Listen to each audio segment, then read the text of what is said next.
정확한 기록이 남아있는 조선시대 유배인물 700명. 그중 가장 많은 사람들이 유배를 갔던 곳, 전라남도. 전남에서도 가장 집중됐던 유배지가 바로 진도였다. 유배자들 중 상당수는 정치적 대립과 권력 다툼에 의해 희생된 왕족과 귀족, 양반이었고, 뛰어난 학문과 예술 소양을 가진 그들의 유입은 변방의 섬 진도를 변화시켰다. 예부터 물산이 풍요로워 풍성한 문화를 일궈온 진도. 여기에 유배자들의 문화가 더해지면서 이 섬의 문화는 한층 더 풍부해졌다. 진도를 중심으로 조선 후기 남종 문인화의 흐름을 주도했던 소치 허련 역시 광해군이 즉위하면서 영무로 몰려 유배된 임해군을 따라 진도에 온 집안의 후손이다. 어려서부터 그림 그리기를 좋아해 늘상 무언가를 쓰고 그렸던 허련은 28세가 되는 해 인생에서 중요한 변화의 계기를 맞는다. 해남 대흥사에서 당대 최고의 학승 초이선사를 만난 것이다. 초이선사는 허련에게 시학과 불경 그리고 그림을 가르쳐줬는데, 그는 궁벽한 유배지 출신의 허련에게 그림은 물론 세계관을 정립시켜준 최초의 스승이었다. 그의 허련은 초이선사의 소개로 고산 윤선도의 고택인 해남 노구당으로 가 윤선도의 증손이자 조선시대 최고의 자화상을 남긴 화가 공제 윤두서의 그림첩을 보게 된다. 조선시대 천재화가로 불렸던 공제 윤두서. 그의 그림을 본 허련은 며칠 동안 먹고 자는 것을 잊을 정도로 감탄했다. 이후 허련은 공제 화첩을 빌려 몇 달간 이를 모사하는 데 힘을 쏟는다. 윤두서의 그림 격용과 허련이 그린 용을 보면 그가 윤두서에게 받은 영향을 짐작할 수 있다. 1839년 봄, 허련은 공제의 작품을 모사한 몇 점과 스스로 그린 몇 작품을 초이선사를 통해 당대 문예를 이끌던 추사 김정희에게 보낸다. 그림을 보는 눈이 까다롭기로 이름났던 김정희지만 허련의 그림을 보고는 깜짝 놀라며 바로 그에게 한양으로 올라오라고 권한다. 당대 최고의 서예가이자 화가였던 추사 김정희. 그는 조선시대 남중화 흐름의 중심에 있었다. 그를 읽는 선비, 즉 문인이 그린 그림을 뜻하는 남중화는 그린 이의 사상과 철학 등 내면 세계를 중시하는 그림이다. 김정희 아래에서 그림을 배운 허련도 남중화를 일생의 지향점으로 삼았다.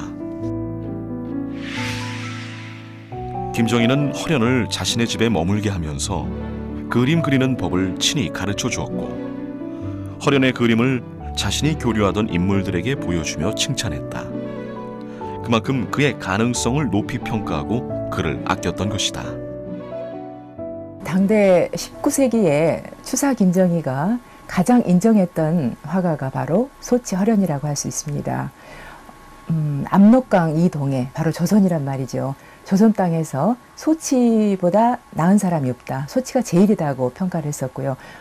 또 거기에 덧붙여서 나보다 낫다라고까지 할 정도면 추사 김정희가 그 정도로 인정을 했다면 당대 최고 인정받은 화가라고 할 수 있습니다.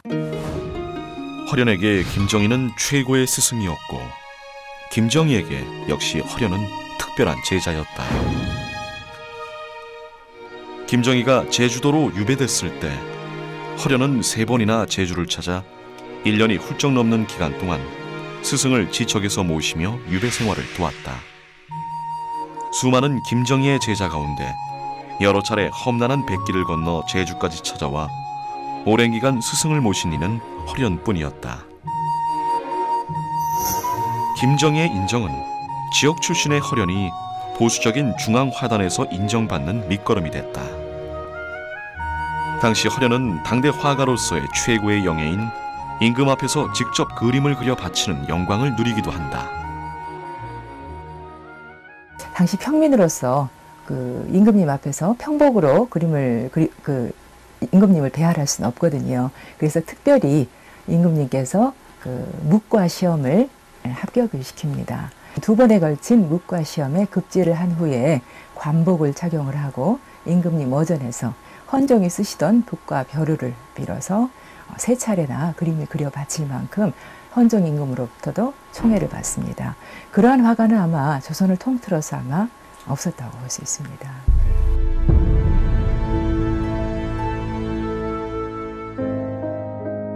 (1856년) 스승 김정희가 세상을 떠나자 낙심한 허련은 전국 각지를 떠돌다 이듬해에 고향으로 돌아온다. 마당엔 연못을 파고 그 가운데에 배롱나무를 심는다. 자신이 태어나고 자란 고향에서 새 인생을 시작한 것이다. 당대 최고의 스승 아래에서 배우고 수많은 명사들과 교류했으며 화가로서도 최고의 영예를 누리던 그가 스승의 죽음을 기점으로 고향으로 돌아와 소박한 삶을 살며 창작의 길에 매진한 것이다. 온림 삼방은 그렇게 호남 회화의 상징적인 공간이 된다. 고향으로 낙향한 이후에 이제 연세로도 어떻게 보면 이제 노년기고 삶에 대해서 어느 정도 좀 관조할 수 있게 되고 더 그동안에 충분히 어느 화가 못지않게 일종의 그 상류 사회와 또 말하자면 지식인 사회와 이제 교분을 나누거나 또 정신적인 양식을 취할 만큼 취했고 이제 그런 것들을 다 안고 고향으로 내려왔을 때 다시 이제 자연이 보이고 스스로를 발견하고 그러면서 어쩌면은 그 작품에서도 이전 작품에 비하면은 훨씬 더 뭐라고 그래 정겨움이랄까 넉넉함이랄지 먹맛의 어떤 여유 같은 거 그래서 좀 더 필치 같은 것들도 부드러워지고 온림 삼방에 정착한 지 10년째에 그린 선면선수도는 소치 허련의 대표작이다. 그는 이 그림에서 온림 삼방에서 지내는 소박한 선비의 이상을 실제 자신의 빗대어 그렸다. 이 작품에는 남종화 화법을 바탕으로 실세의 경치를 그린 그만의 화풍이 잘 드러난다. 선면산수도에는 그 이전에 이제 그림 공부를 할 때 추사 김정희로부터 배웠었던 석도라든가 중국의 여러 문인들의 그 화풍을 방한 많은 산수화들이 있었습니다. 그러면서 나름대로의 그런 화법을 정립을 하게 되는데 그러한 것이 오롯이 드러난 것이 선면산수도가 아닌가 생각을 합니다. 흔히 소치 허련의 화풍을 독필, 그래서 끝이 그 뭉그러진 것 같은 그런 뭉툭한 붓으로 거칠게 그리는 그러한 독필법과 그다음에 그 담체라고 하는 것을 들고 있는데 바로 그 선면산수도에는 그러한 법들이 고스란히 드러나 있습니다. 이후 온림삼방의 화맥은 허련의 넷째 아들 미산 허영에게 이어진다. 허영은 아버지 허련의 농익은 문인 화풍을 이어받아 능숙한 필치로 산수와 노송 등을 그렸고 특히 묵무란과 묵매는 아버지 허련을 능가할 정도로 뛰어났다고 평가받는다. 소치 허련이 1809년생이라면 미산 허영은 1862년생입니다.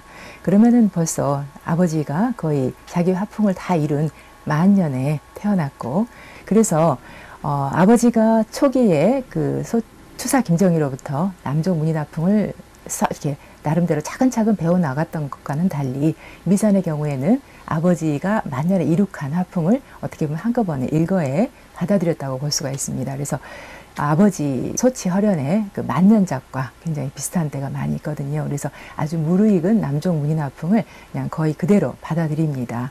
미산 허영의 공이라고 하면은 아들인 남농 허건, 그다음에 방손이었었던 의제 허백년에게 소치로부터 배웠던 남종화의 이론과 그런 기법들을 전수함으로써 남도 하단에 그런 남종 문인화의 꽃이 필 수 있는 그런 그 바탕 역할을 해주는 가교 역할을 했다고 하는데 큰 의미가 있다고 할 수 있겠습니다.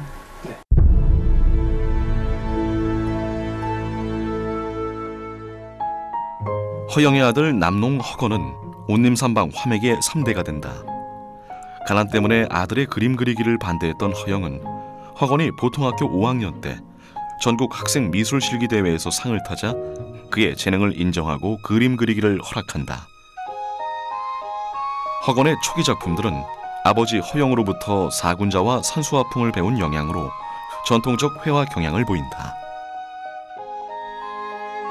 그런 그에게 많은 영향을 줬던 인물이 바로 동생 이민헐입니다. 26의 젊은 나이에 요절한 그는 남농 허건의 3살 아래 동생이었다. 일본으로 유학을 가 일본 화풍을 익힌 그는 남중화의 전통의 변화를 가미한 그림을 그렸다. 새로운 화법을 선보인 동생의 그림은 형 허건을 자극했다.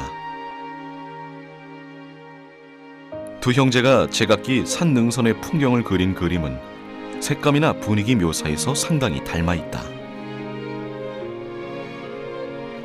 해방 후 허건의 그림은 다시 변화한다. 그는 실제 경치를 바탕으로 우리 주변의 자연을 사실적으로 담아내는 신남화라는 특유의 화법과 분위기를 모색했다. 전통적 산수의 이상적 풍경이 아닌 주변 산천을 그림으로 그린 것이다.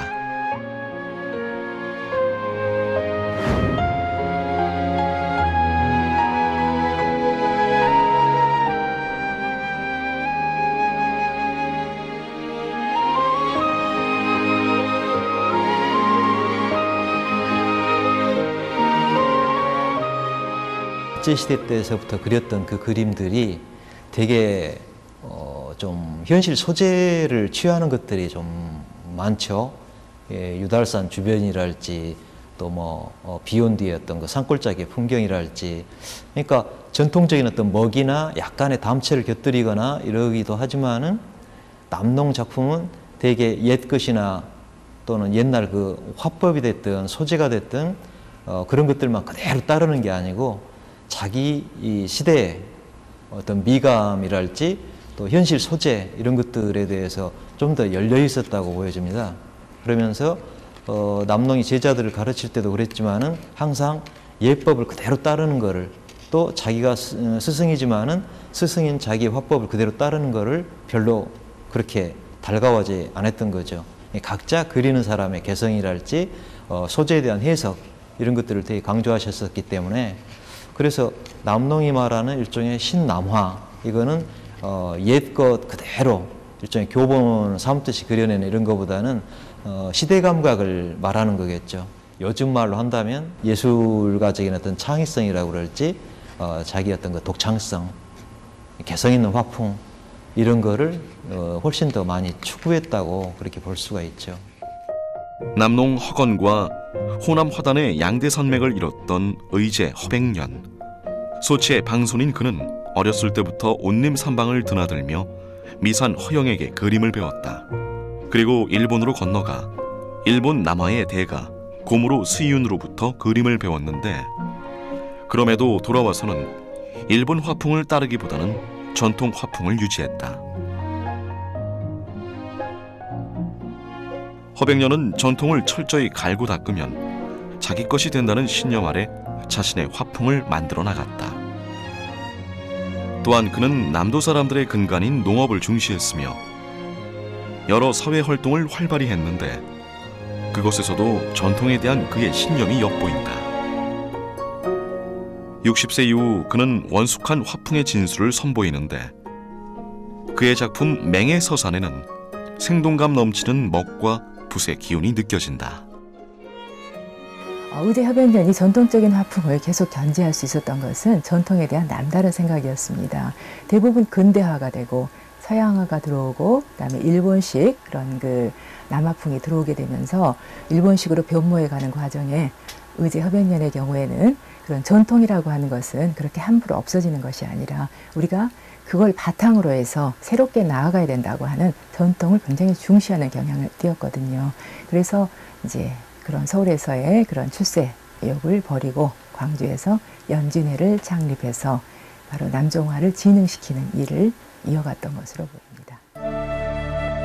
그렇게 광주의 의제 허백년, 목포의 남농 허건은 호남 남종화의 화맥을 잇는 양대 산맥이었다. 그들은 나날이 변해가던 시대에 호남 서화의 예술 정신을 각자의 방식으로 굳게 지키며 세상을 읽어가고자 했다. 지금도 온림산방의 화맥은 이어지고 있다. 임전 허문, 남농 허건의 동생 허림의 아들인 그는 안개화가라 불리며 운무산수를 선보인다. 남농 허건의 손자 허진은 전통 수묵 그림의 형식을 훨씬 더 현대적인 방식으로 끌고 간다. 제가 이제 어떨 때로 흘러가고 있는데요. 그러니까 저도 정통을 한 거는 무시하면 안 된다고 생각하고, 그러나 저는 정통을 버달라고 노력했다고 여태까지. 그러니까 뭐냐면은 어찌 보면은 양날의 칼이죠. 어찌 보면은 둘타지 않은 이제 광대가 있지 않습니까? 그래서 다시 가면 가려면 어찌 돼? 양쪽이 다 밸런스 맞아야 하잖아. 그러니까 왼쪽은 정통으로 잡고 오른쪽은 저 헌대로 잡아가지고 둘 다를 잡준 그런 어떤 이제 균형이 잡혀주는 그런 거를 좀 태도를 갖고 있어야 되지 않겠냐. 그림은 달라졌지만 그림 속에 담긴 예술 정신은 오롯이 살아남아 지금까지 이어졌다. 어느 나라나 마찬가지지만은 그 예술이나 문화나 이렇게 어떤 하루아침에 딱 이루어지는 게 아니지 않습니까? 굉장히 어떤 역사성이랄지, 그 역사라는 건 개인의 역사이기도 하지만은 그 지역이랄지 또는 어떤 그 문화권에서의 역사이기도 한데, 가령 이런 것들이 대물림이 되면서 설령 이제 화법은 달라져도 어쨌든 그림을 그리는 어떤 일종의 감액이 이렇게 이어져 온다는 것은 대단한 일이죠. 이제 우리 남도 같은 경우는 일종의 예향이다. 이제 그런 점에서 볼 때 예향이라는 게 뭐 옛날 예술의 어떤 그 근원이랄지 고향 이 개념이 아니고 끊임없이 그 예술의 어떤 풍토가 살아 연결된다는 그런 점에서 봤을 때는 이런 감액들이 이어지는 집안이 많다면 훨씬 우리 이제 문화적인 자원 자체가 풍부해지겠죠. 변방의 섬에 살던 아이가 붓을 들었다. 그는 뛰어난 재기로 조선 팔도의 이름을 날렸고 고향으로 돌아와 새로운 싹을 틔웠다. 그의 그림은 또 다른 그림들을 낳았다.